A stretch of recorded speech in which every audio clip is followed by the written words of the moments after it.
கடைசி வசனம் 20ஆம் வசனம் அனைவரும் சேர்ந்து வாசிக்கலாம். நான் உங்களுக்கு கட்டளையிட்ட யாவையும் அவர்கள் கைக்கொள்ளும்படி அவர்களுக்கு உபதேசம் பண்ணுங்கள். இதோ உலகத்தின் முடிவு பரியந்தும் சகல நாட்களிலும் நான் உங்களுடனே கூட இருக்கிறேன் என்றார். ஆமென். அல்லேலூயா. மத்தேயு எழுதின சுவிசேஷம் 28ஆம் அதிகாரம் வசனங்கள் 16 20 வரை இந்த காலவேளையிலே நாம் தியானிக்க போகிறோம். அருமையான ஆண்டுடைய பிள்ளைகளே, ஆண்டவராகிய இயேசு கிறிஸ்து உயிர்த்தெழுந்த அன்று காலை மரியாள் கல்லறையின் இடத்திலே ஓடி போய் அவரை காணாத போது அவர் உயிர்த்தெழுந்த செய்தியை வந்து சகோதரருக்கு அறிவித்தார். ஆண்டவர் உயிர்த்தெழுந்த காட்சியை மரியாளுக்கு கொடுத்து, நான் உயிர்த்தெழுந்தேன், உங்களுக்கு முன்பதாக கலிலேயாவுக்கு போகிறேன் என்று சகோதரருக்கு, குறிப்பாக சீமோனுக்கு சொல்ல செய்தி அனுப்பினார். அதை தொடர்ந்து ஒரு 4-5 நாட்களுக்கெல்லாம் பேதுரு மற்ற சீஷரை அழைத்து கொண்டு மீன் பிடிக்க போனான். இயேசு கடற்கரையிலே அவர்களுக்காய் காத்திருந்து மறுபடியுமாய் பேதுருவோடு பேசி, என்னை பின்பற்றி வா என்று சொல்லி சொன்னார். அதை தொடர்ந்து அவனிடத்திலே என்னில் அன்பாயிருக்கிறாயா என்ற கேள்விகளை கேட்டு பேதுருவோடு இருக்கிற காரியத்தை சரி செய்தார் என்று பார்த்தோம். அதை தொடர்ந்து கிளியோப்பா என்கின்ற சீஷன் எம்மாவுக்கு போகிற வழியிலே அவர்கள் பேசிக்கொண்டு போகும் பொழுது அவர்களோடு இடைப்பட்டு அவர்களிடத்துல உயிர்த்தெழுதலை குறித்து சொல்லி, பிறகு அவர்கள் கண்களுக்கு அவர்கள் போச்சன பந்தி இருக்கையிலே அவர்கள் அப்பத்தை எடுத்து அவர் ஸ்தோத்திரம் பண்ணி அவர்கள் கையிலே கொடுத்து அவர்கள் கண்களுக்கு மறைந்து போனார். ஹல்லேலூயா. ஆண்டவராகிய இயேசு கிறிஸ்து உயிர்த்தெழுந்து 40 நாள் அளவும் வெவ்வேறு சூழ்நிலைகளிலே வெவ்வேறு மனிதர்களோடு வெவ்வேறு விதத்திலே காட்சி அளித்தார். ஆகவே தான் 4 சுவிசேஷ புத்தகமும் ஒரே மாதிரி முடிக்கல. ஞாபகத்துல வச்சுக்கோங்க, 4 சுவிசேஷ புத்தகமும் ஒரே மாதிரி முடிக்காததுனால இதுல தப்பு இருக்குது அப்படின்னு சொல்லி எல்லாம் யோசிக்க கூடாது, வாதம் பண்ணக்கூடாது. வெவ்வேறு சூழ்நிலைகளிலே வெவ்வேறு நிலைமைகளில் வெவ்வேறு கூட்டத்தாருக்கு ஆண்டவர் தரிசனமாகி வெவ்வேறு மக்களை சரி செய்ய வேண்டி இருந்தது. அவைகளை சரி செய்து அவர் என்ன பண்ணார்னா அந்த 40 நாள் அளவும் அவர்களுக்கு காட்சி அளித்தார். முதலாவது இந்த காலவெளியில நாம வாசித்த மத்தேயு எழுதின சுவிசேஷத்துக்கு வரலாம். இதுக்கு பேரு கிரேட் கமிஷன். சொல்லுங்க, பெரிதான கட்டளை. சொல்லுங்க, பெரிதான கட்டளை, கிரேட் கமிஷன். 11 சீஷர்களும் கலிலேயாவிலே இயேசு தங்களுக்கு குறித்திருந்த மலைக்கு போனார்கள். அப்போ இது கெத்செமனே தோட்டம் அமைந்திருக்கக்கூடிய மலையிலே நடக்கவில்லை, சியோன் மலையிலே நடக்கவில்லை. மத்தேயு எழுதின குறிப்பின்படி சீஷர்கள் எல்லாம் இப்ப எருசலேமை விட்டு எங்க போயிருக்கிறாங்க? சொல்லுங்க, கலிலேயாவிலே. சொல்லுங்க, எங்க? கலிலேயாவிலே. கலிலேயாவில போனாரு, அவர்கள் கண்களுக்கு மறைந்து போயிட்டாருன்னா இதுதான் கடைசி அப்படின்னு நினைச்சுக்க கூடாது. ஏன்னா 40 நாள் அளவும் வெவ்வேறு மக்களுக்கு அவர் காட்சி அளித்தார், வெவ்வேறு ஆட்களுக்கு பை சொன்னாரு. அப்படி இந்த கூட்டத்தாருக்கு அவர் சொன்ன வார்த்தையை இன்றைக்கு கவனிக்கலாம். 11 சீஷர்களும் கலிலேயாவே இயேசு தங்களுக்கு குறித்திருந்த மலைக்கு போனார்கள். கலிலேயா கடல் அருகே 1 இல்ல 2 மலை இருக்கிறது. எந்த இடத்துல இருந்து பார்க்கிறோன்றது முக்கியம். அந்த கலிலேயாவை சுற்றி மலைகள் தான். அதுல கலிலேயா சைடு, கேலிலி சைடு, இதே கடலுக்கு தான் என்ன பேரு? சொல்லுங்க, திபேரியா கடல்னு பேரு. இதே கடலுக்கு தான் கெனசரேத்து கடல்னு பேரு. எங்க இருந்து பேசுறோன்றது பார்க்கிறோன்றது முக்கியம். அப்ப இது எந்த பகுதி? கலிலேயா பகுதி.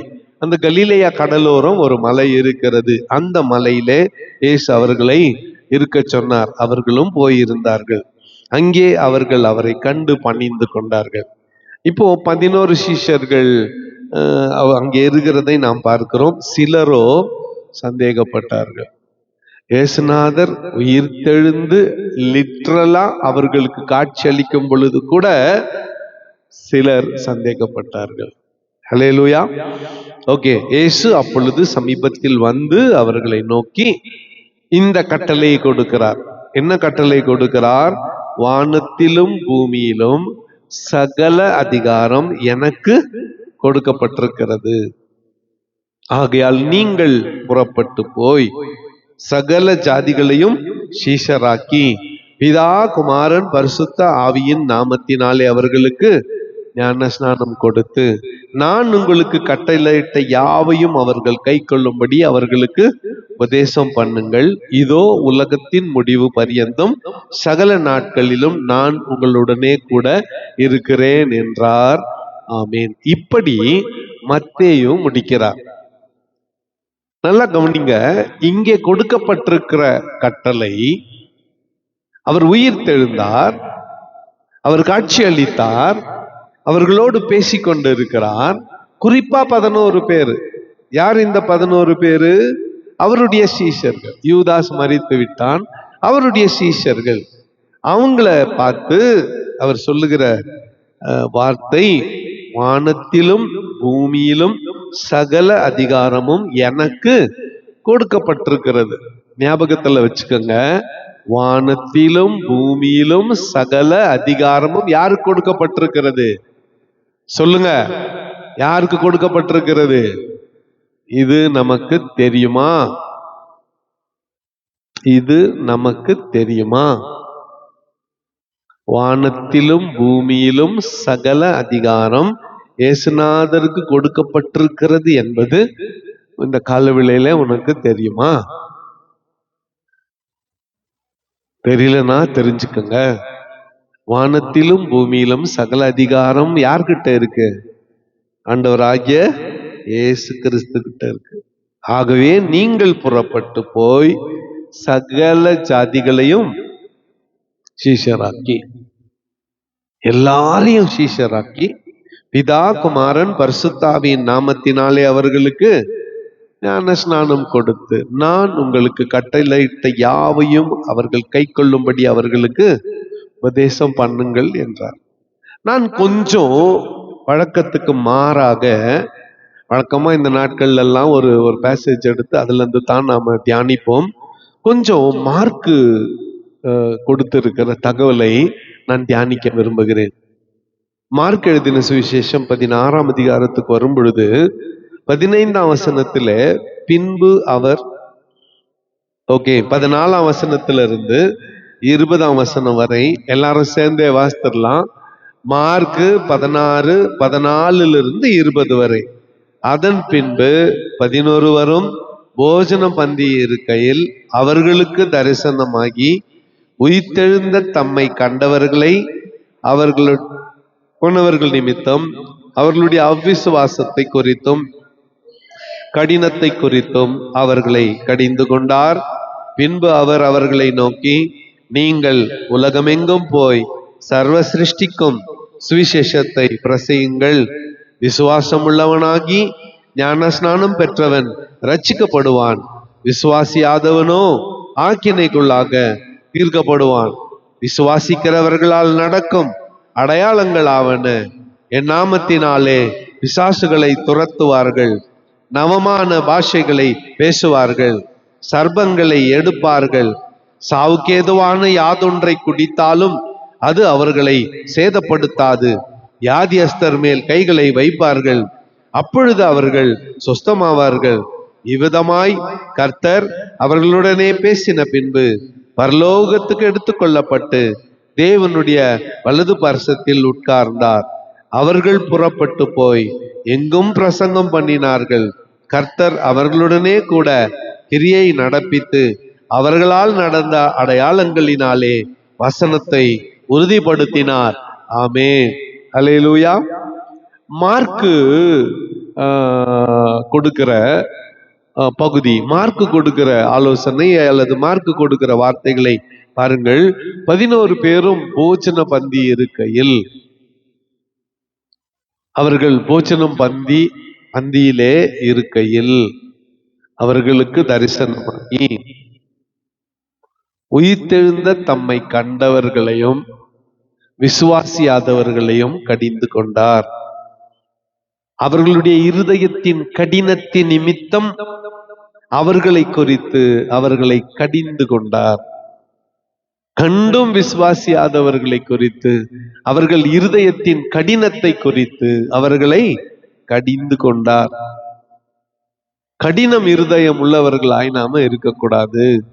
ஆண்டவருடைய வார்த்தையை நம்பணும், அவரை விசுவாசிக்கணும், அவரை ஏற்றுக்கொள்ளணும். 16ஆம் வசனத்தில் விசுவாசம் உள்ளவனாகி ஞான ஸ்நானம் பெற்றவன் ரட்சிக்கப்படுவான், விசுவாசியாதவனோ ஆக்கினைக்குள்ளாக தீர்க்கப்படுவான். இன்னைக்கு ஆராதனை முடிஞ்சதும் 11:30 மணிக்கு ஞான ஸ்நான ஆராதனை இருக்கிறது. ஞான ஸ்நானம் பெற்றுக்கொள்ள ஆயத்தமா இருக்கிற நீங்க இந்த வார்த்தைகளை நல்லா கவனிங்க.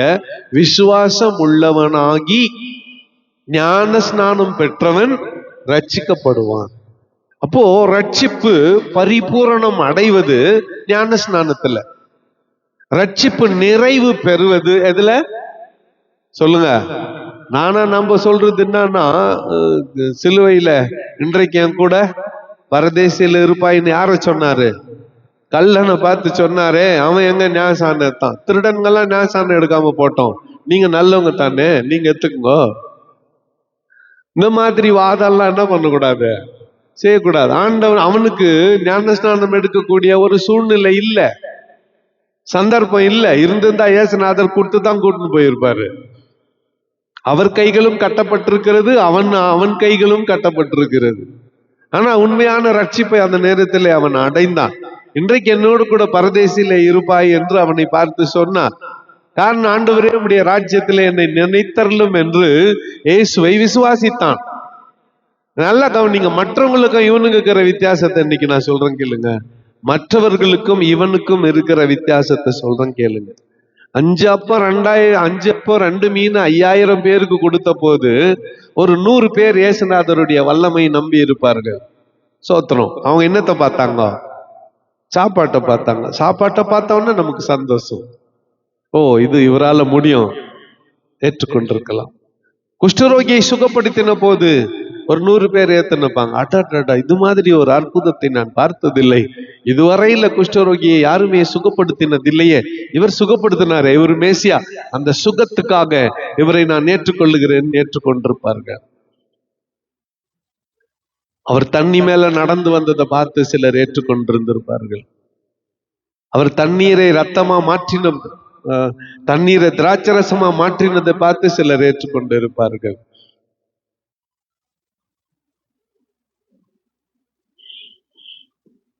பிறவி குருடனை சுகப்படுத்தின போது சிலர் ஏற்றுக்கொண்டிருந்திருப்பார்கள். ஆனா இவன் ஏற்றுக்கொண்ட சூழ்நிலைய பாருங்களேன்.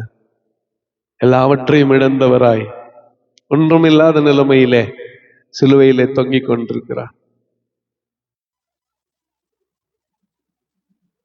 எல்லாம் பாக்கெட்டு நிறைய பணம் இருக்கும் பொழுது ஒருவேளை நம்ம கிட்ட உதவி கேட்டுன்னு வரோம்னா நம்ம செய்ய மாட்டோம், அது வேற விஷயம். ஒருத்தங்கிட்ட இருக்குதுன்னு சொன்னா உதவி கேட்டுன்னு ஜனங்க போவாங்க. அவங்கிட்டயே அடுத்த வேலை சாப்பாட்டுக்கு வழி இல்லை, அவங்கிட்டயே ஒன்றும் இல்லை. நிர்வாணியாய் நிராயுதபாணியாய் நிர்வாணியாய் சிலுவையிலே தொங்கி கொண்டிருக்கிறார். அவரை யாருன்னா நம்புவாங்களா? கடல் மேல் நடந்த இயேசுவை நம்புவாங்க, தண்ணிய திராட்சரசமா மாத்தின இயேசுவை நம்புவாங்க, அப்பத்தை பெருக செஞ்ச இயேசுவை நம்புவாங்க, மரித்தவனை உயிரோட கொண்டு வந்த இயேசுவை நம்புவாங்க, பிறவி குருடனுக்கு பார்வை அளித்த இயேசுவை நம்புவாங்க, குஷ்டரோகியை சுகப்படுத்தின இயேசுவை நம்புவாங்க, குருடனை ஊமையனை முடவனை நடக்க வச்ச இயேசுவை நம்புவாங்க. சிலுவையிலே ஒன்றுமில்லாமல் தொங்கிக் கொண்டிருக்கிற இயேசுவை யார் நம்புவாங்க? நம்ப கூடாத நிலைமையிலே இவன் நம்பினான், விசுவாசிக்க கூடாத நிலைமையிலே இவன் விசுவாசித்தான். ஆகவே எல்லா சட்ட திட்டங்களையும் இவனுக்காக என்ன பண்ணிட்டாரு? தளர்த்திட்டாரு இவனுக்காக. ஏன்னா அவன் இயேசுவை ஏற்றுக்கொண்ட இடம் அப்படி, விதம் அப்படி. எந்த இடம்? சிலுவையில். இன்னும் அவரால ஒண்ணுமே செய்ய முடியாது. அந்த நிலைமையில இருக்கும் பொழுது இன்றைக்கு அவரை நாமும் நம்முடைய பாவத்தின் நிமித்தமா இந்த மரணத்துக்கு வந்திருக்கிறோம். அவரோ பாவம் ஒன்றும் செய்யாதவர். அவனுடைய சாட்சி பாருங்க. அவரில் என்ன இல்ல? குற்றம் இல்லை. அவர் ஒரு தவறும் செய்யாதவர். இயேசுநாதரை ஏற்றுக்கிறதுக்கு இதுதான் வேணும். ஞானஸ்நானம் பெற இது ஒரு கண்டிஷன் போதும். அவரை சொந்த ரட்சகரா ஏத்துக்கணும், போதும். விசுவாசம் உள்ளவர்களாகி அவரை ஏற்றுக்கொண்டவர்கள் எத்தனை பேர்களோ அத்தனை பேர்களும் அவருடைய பிள்ளைகளாகும்படி அவர்களுக்கு அதிகாரம் கொடுத்தார் என்று வாசிக்கிறோம். இங்க பாருங்க, மார்க்ல அவர் சொல்றாரு, விசுவாசம் உள்ளவர்களாகி ஞான ஸ்நானம் பெற்றவன் ரட்சிக்கப்படுவான், விசுவாசியாதவனோ ஆக்கினைக்குள்ளாக தீர்க்கப்படுவான். ஹல்லேலூயா. அடுத்து விசுவாசித்தவர்களுக்கு, அவர்களால் விசுவாசித்தவர்களுக்கு அல்லது விசுவாசித்தவர்களால் நடக்கும் அடையாளங்களாவன, என் நாமத்தினாலே பிசாசுகளை துரத்துவார்கள். ஹல்லேலூயா. ஒரு அல்லேலூயா சொல்லுங்க. என் நாமத்தினாலே பிசாசுகளை துரத்துவார்கள். 25% மேசநாதருடைய ஊழியம் பிசாசை துரத்துறது தான். ஹல்லேலூயா. அப்பெல்லாம் பிசாசுங்க ரொம்ப வெளிப்படை ஆயிடுச்சு இருந்துச்சு. இப்பெல்லாம் பிசாசுங்க ஊமை ஆயிடுச்சு. இந்த ரூம்ல எத்தனை பேரை பிடிச்சுங்கதோ என்ன பிசாசு சத்தியமா தெரியல. 25 வருஷமா ட்ரை பண்ணுக்கிறேன் நானும், ஒண்ணு கூட வெளியே வர மாட்டேன். உள்ளவே இருக்குது, உள்ளவே இருந்து ஆட்டுது காட்டுது.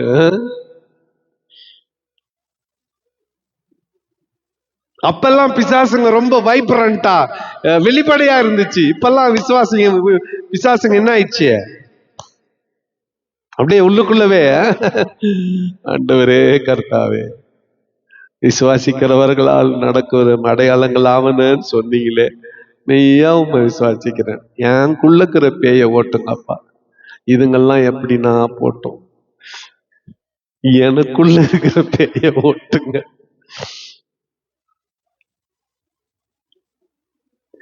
அருமையான ஆண்டுடைய பிள்ளைகளே, இந்த பிசாசுகளை துரத்துவார்கள் என்றதை நாம தவறா புரிஞ்சுக்க கூடாது.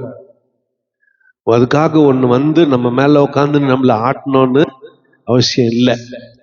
பிசாசின் கிரியைகள் நமக்குள்ள இருந்தா அது துரத்தப்பட வேண்டும். மாம்சத்தின் கிரியைகள் நமக்குள்ள இருந்தா அது துரத்தப்பட வேண்டும். கலாத்தியர்ல போயிட்டு கடைசி அதிகாரத்துல மாம்சத்தின் கிரியைகள் படிச்சுக்கோங்க. அது உங்களை இல்லாதபடி பார்த்துக்கோங்க. அடுத்து நவமான பாஷைகளை பேசுவார்கள், அந்நிய பாஷையிலே பேசுவார்கள், பரிசுத்தாவியிலே நிரம்பி ஆண்டவரை துதிப்பார்கள், ஆராதிப்பார்கள். நவமான பாஷைகளை பேசுவார்கள், சர்ப்பங்களை எடுப்பார்கள். சாவுக்கேதான யாதொன்றையும் குடித்தாலும் அது அவர்களை சேதம். 2 உதாரணம் சொல்றேன் கேளு. சர்ப்பங்களை எடுப்பார்கள்னு சொல்லிக்குதுன்றதுக்காக ஞானஸ்நான ஆராதைக்கு வந்துட்டு நம்ம காலேஜ் கிரவுண்ட்ல உள்ள காம்பவுண்ட்ல 2-3 பாம்பு புத்துக்குது, அதுல கை விட்டுறாதீங்க. நம்ம போயிட்டு அதுல கை வைக்க கூடாது. கப்பல் சேதத்தை கடந்து த்ரோவான்னு நினைக்கிறேன் தீவுக்கு போறாங்க. பவுல் கைது செய்து ரோமாபுரி கூட்டின்னு போறப்போ கடல் கொந்தளிப்பு ஏற்பட்டு கப்பல் சேதம் ஏற்பட்டு துரோவா தீவுக்கு போயிடுது. அவங்க எப்படியோ பிரயாசப்பட்டு கடற்கரையை போய் சேர்றாங்க. அங்கே சேர்ந்த பிறகு இவர்கள் எல்லாரும் இந்த கிராமத்தெல்லாம் கூடி வந்துட்டாங்க. நெருப்பு மூட்டிக்கின்னு பவுல் பிரசங்கித்து கொண்டு இருக்கிறான். நெருப்பு மூட்டிட்டு அப்படின்னு பேசிக்கினே பவுல் இயேசுநாதரை குறித்து பிரசங்கம் பண்ணிக்கின்னு ஒரு குச்சி ஒரு விறகை எடுத்து போடுறதுக்காக விறகு மேல கைய வச்சான் பாருங்க. கொடிய விஷப்பாம்பு அப்படியே அவன் விரல கவ்விக்குச்சு.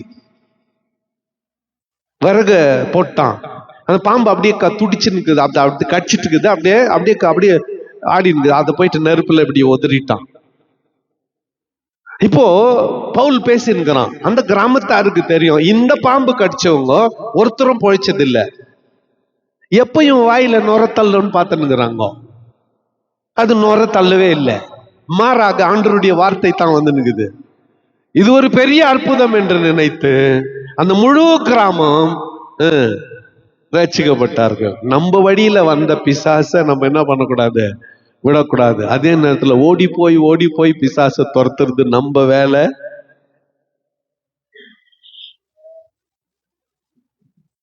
ஓடி பிசாச துரத்துறது நம்ம வேலை இல்ல.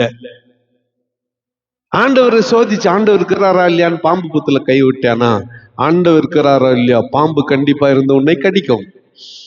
நம்ம போய் கை விடுற இடம் அது இல்ல, அது இல்ல நம்ம இடம்.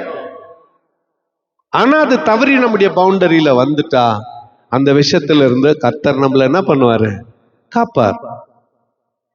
எங்க பேண்ட்ல பாம்பு இருந்துக்குது, எங்க வண்டி மேல பாம்பு இருந்துக்குது, வண்டியில உட்காந்து கிக்கடிச்சுன்னு ஸ்டார்ட் ஆகல, என்னடா ஸ்டார்ட் ஆகல, இறங்குனாக்கா அங்க பேண்ட்ல இருந்து கீழே பாம்பு விழுந்துக்குது, படுத்துன்னு தான் மேல வந்து பாம்பு விழுந்துக்குது. ஏன் பாம்பு கீழவே பத்துன்னு, பாம்பு மேலேயே படுத்துன்னு இருந்துக்கிறோம், தேள் மேலேயே பத்துன்னு இருந்துக்கிறோம். அதெல்லாம் நம்மள சேதப்படுத்தாது. ஆனா வேணும் போய் போ இயேசுவின் நாமத்திலே நீ என்ன கொட்டுறியா மாட்டியா அப்படின்னு அது பட்டுன்னு போட்டுரும். நானும் அதே இயேசுநாதர் நாமத்தில் தான் கொட்டுறேன்னு கொட்டும். அது சோதிப்பதற்காக இல்லை, இது சாதிப்பதற்காக. என்ன அந்த சாதனை? அகில உலகமும் ரட்சிக்கப்பட வேண்டும். உன் நிமித்த கர்த்தர் செய்கிற அற்புதத்தினாலே அகில உலகமும் ரட்சிக்கப்பட வேண்டும். அடுத்து, சாவுக்கு ஏதுவான எதை குடிச்சாலும் அவங்களை சேதப்படுத்தாது.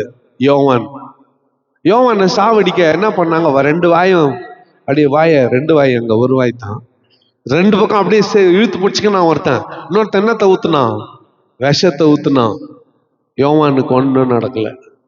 ஆண்டவர் தான் அவனுக்கு இயற்கையான மரணத்தை எழுதிட்டாரு. யோவானுக்கு கொதிக்கிற எண்ணெயில போட்டா அவன் வேக மாட்டேன்றான். ஏன் முறைகிறீங்க? என்ன கொதிச்சுங்குது, அதுல போட்டா வேகல. விஷத்தை ஊத்துனாங்க, அது அவனை ஒன்றும் பண்ணல. ஏன்னா அவன் தன்னுடைய ஊழியத்தால் தேவனை மகிமைப்படுத்த வேண்டி இருந்தது. அல்லேலூயா, ஒரு அல்லேலூயா சொல்லுங்க. சாவுக்கு ஏதுவான யாதொன்றை குடித்தாலும் அது அவர்களை ஏன் சேதப்படுத்தாதுன்னா, நெக்ஸ்ட் வார்த்தை என்ன சொல்லுது பாருங்க, வியாதியஸ்தர் மேல் கைகளை வைப்பார்கள், அப்பொழுது அவர்கள், இது நடக்கணுமே, வியாதியஸ்தர் மேல் கைகளை வைப்பார்கள், அப்பொழுது அவர்கள் சொஸ்தம் அடைவார்கள். அருமையான ஆண்டுடைய பிள்ளைகளே, நல்லா கேட்டுக்குங்க. நீ ஞான ஸ்நானம் பெற்றதுமே, விசுவாசியா உன்னை நீ அங்கீகரித்து கொண்டதுமே, நீ ஆண்டவருடைய பிள்ளையா மாறிட்டதுமே, ஜெபம் பண்ற அதிகாரத்தை கர்த்தர் உன் கையில கொடுத்துக்கிறார். எல்லாத்துக்கும் பாஸ்டர் ஜெபம் பண்ணணுன்ற அவசியம் இல்லை. பண்ணும் தான், அப்புறம் எனக்கு வேலை இல்லாத பண்ணிடாதீங்க.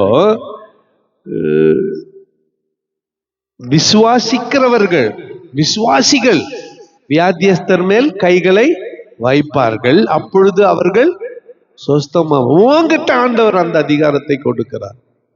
நீ பக்கத்துல அக்கத்துல இருக்கிறாங்கல்ல, உனக்கு தெரிந்தவர்கள் யாருன்னா சிக்காயிட்டாங்கன்னா, இந்த மாத்திரை சாப்பிட்டு, நம்ம வழக்கமா டோல்ல 650 ரெக்கமெண்ட் பண்றோங்க, எல்லாத்துக்கும் அதே தான். இது ஒன்று போட்டுக்கோ, நல்லா ஆயிடும் தலைநோவுக்கு. எல்லாம் டாக்டருங்க, எத்தனை டாக்டர் இதுல எல்லாம் நிறைய பேர் இப்ப எதுக்கு போயிட்டு இருக்கிறாங்கன்னா, ஆயுர்வேதிக்கு போயிட்டு இருக்கிறாங்க. கருஞ்சி ரகத்தை சாப்பிட்டால் இது வராது, இது சாப்பிட்டா அது வராது. சோத்திரம் ஆண்டவரே, சோத்திரம். ஆனா விசுவாசிக்கிறவர்களால் இருக்கிற அடையாளம் ஒண்ணு என்னன்னா, இயேசு சொந்த ரட்சகரை ஏத்துக்கின சகோதரி, நீ வியாதியஸ்தர் மேல கை வச்சா கர்த்தர் சுகம் தருவார். அப்படித்தான் இந்த பகுதி சொல்லுகிறது. அவர்கள் வியாதியஸ்தர்கள் மேல் கைகளை வைப்பார்கள், அப்பொழுது என்ன ஆகும், அவர்கள் சொஸ்தமாவார்கள். ஹீலிங் மினிஸ்ட்ரி ஆண்டவர் கொடுக்கிறாரு. யாருக்கு? விசுவாசிகளுக்கு. யாருக்கு சொல்லுங்க? இதுதான் மார்க்குனுடைய கருத்து. லூக்கா கிட்ட போனா அவர் இன்னும் சூப்பரா சொல்றாரு, இங்கே இருங்க, உன்னதத்திலிருந்து. அப்போ கலிலேயாவில் காட்சி கொடுத்தது உண்மையா, இங்க வீட்டுல போஜனம் பண்றப்ப காட்சி கொடுத்தது உண்மையா? கடைசியா லூக்கா பார்த்தாக்கா மேல் வீட்டு அறையில 120 பேர் கூடி இருக்கிறாங்களே எருசலேம்ல, அங்க சொல்றாரு குறிப்பா, உன்னதத்திலிருந்து வல்லமையை நீங்கள் பெற்றுக்கொள்ளுகிற வரையிலே எருசலேமை விட்டு போகாதிருங்கள்னு சொன்னாரு. அப்படின்னாக்கா இதுல எது உண்மைனா 3 உண்மை. ஏன்னா இது ஒரே நாள் நடந்த சம்பவம் அல்ல. எத்தனை நாள்? 40 நாள். உயிர் தெழுந்து அவர் பரலோகத்துக்கு எடுத்துக்கொள்ளப்பட்ட இடைப்பட்ட காலம் 40 நாள். வெவ்வேறு இடத்துல வெவ்வேறு கூட்டத்தை சந்தித்தார். அங்க சொல்லப்படுகிறது என்னன்னா, நீங்க உன்னதத்திலிருந்து பரிசுத்த ஆவியை பெறுகிற வரையில எங்க தரித்திருங்கள்? எருசலேமிலே தரித்திருங்கள் என்று சொன்னார். அதுக்குள்ளெல்லாம் 10 நாள் ஆயிடுச்சு. என்ன நாள் வந்துச்சு? பெந்தேகோஸ்தே. இப்பதான் உயிர் தெழுந்த நாள் கடந்து, இப்பதான் பஸ்காலாம் ஆசரித்துட்டு உயிர் தெழுந்த நாள் கடந்து இப்பதான் வந்துன்னு இருக்கிறோம். பார்த்தோம் என்ன வந்துருச்சு? பெந்தேகோஸ்தே பண்டிகை வேகமா வந்துருச்சு. ஜூன் மாசத்துல இயேசுநாதர் உன்னதத்திலிருந்து பரிசுத்த ஆவியை கட்டளையிட்ட நாள். அருமையான ஆண்டுடைய பிள்ளைகளே, அது கடைசி கிளைமேக்ஸ். குறிப்பா 50வது நாள் நடந்தது. அப்போஸ்தலர் நடபடிகள்ல சொல்லப்பட்டிருக்கிறது, லூக்காவின் தொடர்ச்சி. ஆனா இங்க ஒரு குறிப்பிட்ட சம்பவத்துல ஆண்டவராகிய இயேசு சொன்னார், நீங்கள் புறப்பட்டு போய் சகல ஜாதிகளையும் சீஷராக்கி, மேக் டிசைபிள்ஸ். இதுக்கு நம்ம ஃபர்ஸ்ட் சீஷன் ஆக்கணும். மே மாசம் 1ஆம் தேதி லால்குடியில சீஷர்கள் சீஷத்துவ பயிற்சி முகாம், அது அங்க சென்றிருந்த போது அங்க சீஷத்தினுடைய கான்செப்ட், முதல்ல நீ சீஷனா இருக்கணும். அப்பதான் மற்றவர்களை என்ன ஆக்க முடியும்? சீஷர்கள் ஆக்க முடியும். நீங்கள் புறப்பட்டு போய் சகல ஜாதிகளையும் சீஷராக்கி, பிதா குமாரன் பரிசுத்த ஆவி என்னும் நாமத்தினாலே அவர்களுக்கு நான் உங்களுக்கு கட்டளையிட்ட யாவையும் அவர்களுக்கு என்ன பண்ணுங்க? கை கொள்ளும்படி உபதேசம் பண்ணுங்கள். இதுவரையிலும் பரவாயில்ல. கர்த்தர் கொடுக்கிற வாக்குத்தத்தம் இன்னைக்கு கடைசி பகுதியில இருக்கிறது. இதோ உலகத்தின் முடிவு பரியந்தம் சகல நாட்களிலும் நான் உங்களோடு இருக்கிறேன். மத்தேயு 28:20. இதோ உலகத்தின் முடிவு பரியந்தம் சகல நாட்களிலும் நான் உங்களோடு போறேன்ற ஒரு இது என்ன, இது நம்ப முடியலையே. மரித்தார், உயிர்த்தெழுந்தார், அப்பப்ப வந்து காட்சி கொடுத்துருக்கிறார், பர்மனண்டா போயிட போறாரு. ஆனா என்னன்னு சொல்றாரு? உலகத்தின் முடிவு பரியந்தம் சகல நாட்களிலும் நான் உங்களுடனே கூட இருக்கிறேன் என்றார். இது ரெண்டுல எது கரெக்ட்? நான் போயிருவேன்றது கரெக்டா? உலகத்தின் முடிவு பரியந்தம் சகல நாட்களிலும் நான் உங்களே இருக்கிறேன்ன்றது கரெக்டா? ரெண்டுமே கரெக்ட். அவர் உயிர்த்தெழுந்து போக வேண்டியது போறாரு. ஆனால் உன்னதத்திலிருந்து என்ன வல்லமை? பரிசுத்த ஆவியை, சர்வ வியாபி, ஒரே நேரத்தில் எல்லா இடத்திலும் இருக்கிறவரை அனுப்பி தர போகிறார். அல்லேலூயா. உலகத்தின் முடிவு பரியந்தம் சகல நாட்களிலும் நான் உங்களோடு கூட இருக்கிறேன் என்றார். ஆண்டவருடைய பிள்ளைகளே, இதுதான் பெரிதான கட்டளை, கிரேட் கமாண்ட்மெண்ட். சகலரையும் சீஷரை. இது ரெண்டுத்தையும் ஒன்னா சேர்த்துக்குங்களேன். மார்க்கு சொன்னதையும் மத்தேயு சொன்னதையும் ஒன்னா சேர்த்துக்குங்களேன். பிசாசுகளை துரத்துவார்கள், நவமான பாஷைகளை பேசுவார்கள், வியாதியஸ்தர் மேல் கைகளை வைப்பார்கள். இது கர்த்தர் கொடுத்திருக்கிற ஊழியம். இது கூட எதை சேர்த்துக்கணும்? சகல ஜாதியையும் சீஷராக்கி, பிதா குமாரன் பரிசுத்தாவின் நாமத்தினாலே ஞான. ஒரு சபையினுடைய ஆக்டிவிட்டிஸ் இது எல்லாமே இருக்க வேண்டும்.